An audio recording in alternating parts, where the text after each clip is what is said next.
It's November 24th, 2014. A quiet morning at Sony Pictures Entertainment.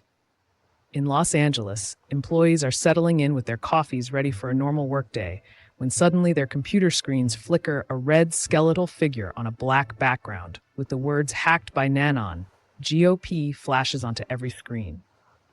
A chilling message accompanies it. We've already warned you, and this is just the beginning. We've obtained all your internal data. If you don't obey us, we'll release it to the world within minutes. Panic erupts. Phones ring off the hook in the IT department. As files become inaccessible and computers shut down, a Sony executive stands frozen in front of her monitor. Watching the threatening skull splash page, her inbox won't open. Confidential files have vanished. One frightened employee shouts, "I can't log in. Everything's gone." This is not a movie plot. It's a real cyber attack. Sony Pictures is under siege. Over the next few hours, technicians discover that roughly 3/4 of the company's servers and computers have been destroyed or rendered inoperable. Payroll systems, email, financial records, all wiped clean or locked behind encryption. The perpetrators call themselves the Guardians of Peace. But investigators will soon trace the attack to an unexpected source. The Sony hack goes down as one of the most devastating corporate cyber attacks in history. Its impact ripples beyond Hollywood. The hackers leak thousands of sensitive files from unreleased movies to private emails, and even threaten violence against theaters unless Sony cancels the interview.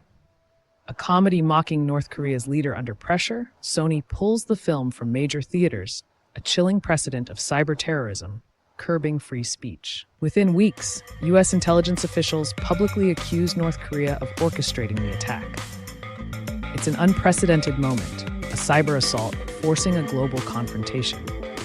But to those watching North Korea, it's not a complete surprise. The secretive cyber army of the Hermit Kingdom, often referred to by names like the Lazarus Group or PT-38, had been active long before Sony's servers melted down. Operating from the shadows, this elite unit has penetrated banks, stolen hundreds of millions of dollars, and sown chaos worldwide. Their missions range from espionage to financial crime to outright digital sabotage. North Korea, an isolated and impoverished nation, has quietly become a surprising cyber superpower. How did it happen decades ago, despite chronic blackouts and limited internet for its citizens? North Korea began pouring resources into cyber warfare in the late 1990s. Pyongyang's military intelligence arm, the Reconnaissance General Bureau, set up dedicated hacking units. One known as Bureau 121 became the home of the country's most talented computer experts.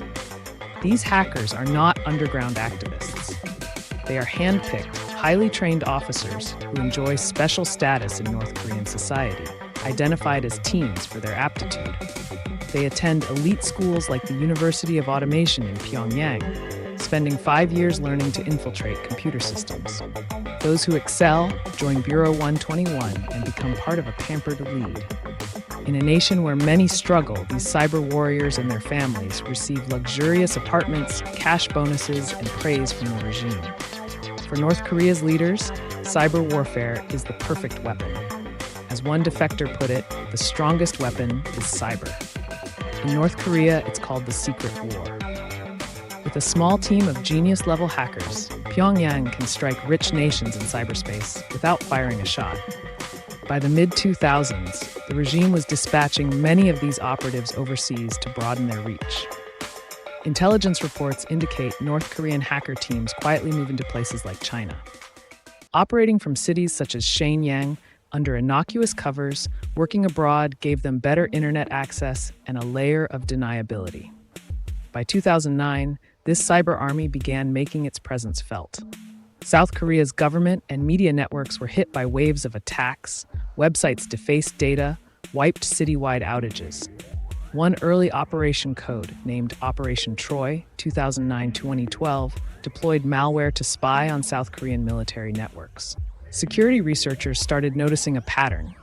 A single actor was behind a string of high-profile hacks and cyber heists, and they gave it a name, Lazarus Group. This outfit, now believed to be an umbrella for North Korea's hacking operations, became notorious after a bold escalation in 2013. That year, on one dark day in March, networks of several South Korean banks and TV broadcasters suddenly crashed. ATMs froze. News broadcasts went silent. This attack, later dubbed Dark Seoul, knocked out tens of thousands of computers. South Korean officials traced the breach to the North's cyber units, signaling that Pyongyang could disrupt a modern economy at will. Then came November 2014 in the Sony Pictures hack, which propelled Lazarus Group onto the world stage. This operation was a crossover of espionage and intimidation. The hackers didn't just steal data.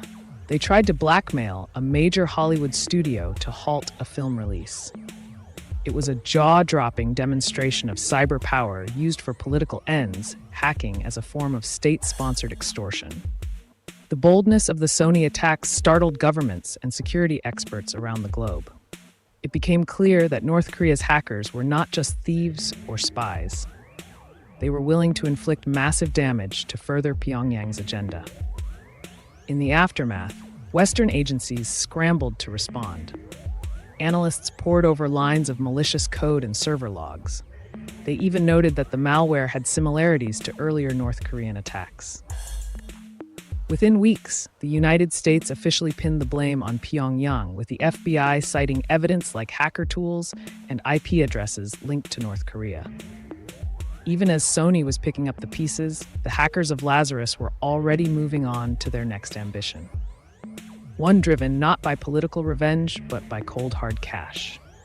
February 2016, in Dhaka, Bangladesh, the headquarters of Bangladesh Bank. The country's central bank is quiet on a Friday night. Most staff have gone home for the weekend, but deep inside the bank's network, unseen and unfelt intruders are at work for weeks. Hackers have been lurking in the bank's computer systems, spying and preparing. Now they initiate their endgame. At the New York Federal Reserve, where Bangladesh Bank holds an account, a series of urgent payment requests arrives via the secure SWIFT network.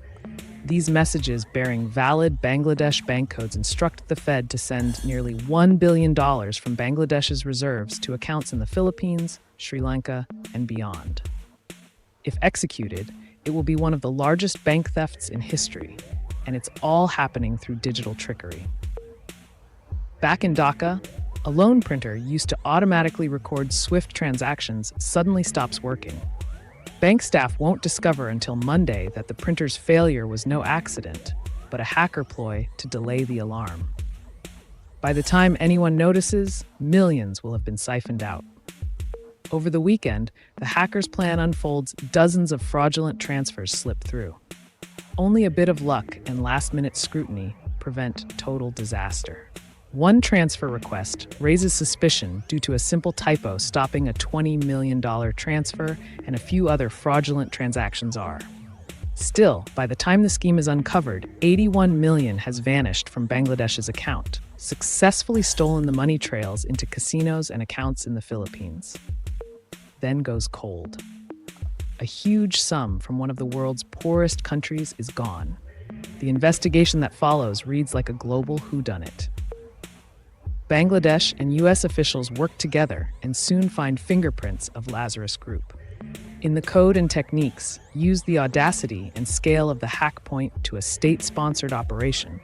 A bank robbery perpetrated by a government forensic analysts later tie the crime back to North Korea's mem hackers, making this one of the most brazen cyber heists ever attributed to a nation-state.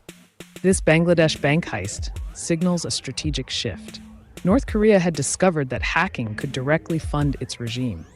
After all, stealing $81 million beats printing counterfeit bills or illicit arms deals. The success in Bangladesh emboldened Pyongyang over the next few years. Cyber units linked to North Korea, often dubbed a PT-38 when it comes to financial hacks, went after banks in Vietnam, Taiwan, India, Mexico, and more. They exploited the global banking system's connectivity to steal tens of millions at a time. Each attempt showed the growing finesse of these hackers in navigating financial systems. How do North Korean hackers manage these feats? Their operations follow a certain playbook, a blend of clever social engineering and sophisticated coding. It often begins with a deceptive email. A banker or employee at a targeted organization might receive what looks like a routine message, maybe a job application, an invoice, or an urgent security update. Hidden inside is a malicious link or attachment, one careless click, and the hackers quietly gain a foothold. This tactic, known as spear phishing, is their favorite door in. Once inside a network, the intruders move stealthily. They might spend days or weeks mapping out the system, escalating their privileges, and finding the sensitive keys to the kingdom. In a bank, that might be the servers managing money transfers in a movie studio. It's the file servers with emails and film cuts. The hackers install custom malware, essentially spy programs, to communicate back to their controllers and even destroy data if needed. In other cases, they use hidden back doors to ensure they can slip back in even if part of their malware is discovered and removed. When it comes to exfiltrating stealing data or money, they cover their tracks. Meticulously stolen files are encrypted and sent in small chunks to external servers, so they won't be noticed. Stolen money, especially cryptocurrency, is laundered through a maze of accounts. For instance, after hacking a cryptocurrency exchange, the hackers might split the loot into thousands of smaller transactions, bouncing them through different digital wallets and mixers. Services that obscure the origin of funds. By the end, it becomes extremely difficult for investigators to trace the funds as North Korean. They essentially wash the money through cyberspace and then convert it to cash or goods for the regime. Each attack is like a covert mission, and like any good spies, the hackers communicate via encrypted channels and route their connections through multiple countries to hide their origin. They operate mostly from North Korea and some bases in China, but they'll bounce their internet traffic through hacked servers on other continents. So a bank in Bangladesh might think the thief is in Vietnam or Europe until the trail is painstakingly tracked back to Pyongyang. Despite their best efforts to mask their identity, the group's exploits have developed a signature. Cyber analysts note similarities in malicious code and peculiarities in how they name files. Over time, these breadcrumbs have allowed experts to attribute many seemingly unrelated cyber incidents to the same North Korean actors. The real-world consequences of North Korea's cyber campaigns have been profound. In the Sony hack, a corporation was financially damaged. Tens of millions in losses and creatively stifled an entire industry woke up to the reality that a dictator's displeasure could become a digital sword hanging over free express. The bank heists triggered alarms in the finance world. Banks worldwide rushed to shore up their security and examine how a national central bank could be so vulnerable. Bangladesh Bank's governor resigned amid the fallout. The incident forced changes in how banks handle SWIFT transfers and prompted greater international cooperation to secure financial networks. The 2017 WannaCry ransomware attack took things to another level. In May of that year, computers in over 150 countries were suddenly locked by malware that displayed a message. Oops, your files have been encrypted. Hospitals in the UK, shipping companies, railway systems, universities. The worm spread indiscriminately, infecting over 300,000 machines. It was eventually linked to North Korea, making it effectively a reckless cyber weapon that crippled hospital systems and businesses globally. WannaCry caused massive financial damage and exposed how vulnerable critical infrastructure was. Lives were even put at risk when surgeries had to be canceled due to hospital computers being down. Then there are the cryptocurrency thefts, which have quietly funneled staggering amounts of money to Pyongyang. In one case, more than $500 million vanished from a Japanese cryptocurrency exchange overnight. In another, about $600 million was stolen from an online games crypto network. These heists, often overshadowed by bigger geopolitical news, have real impact. Experts believe a significant portion of North Korea's missile program funding now comes from stolen cryptocurrency.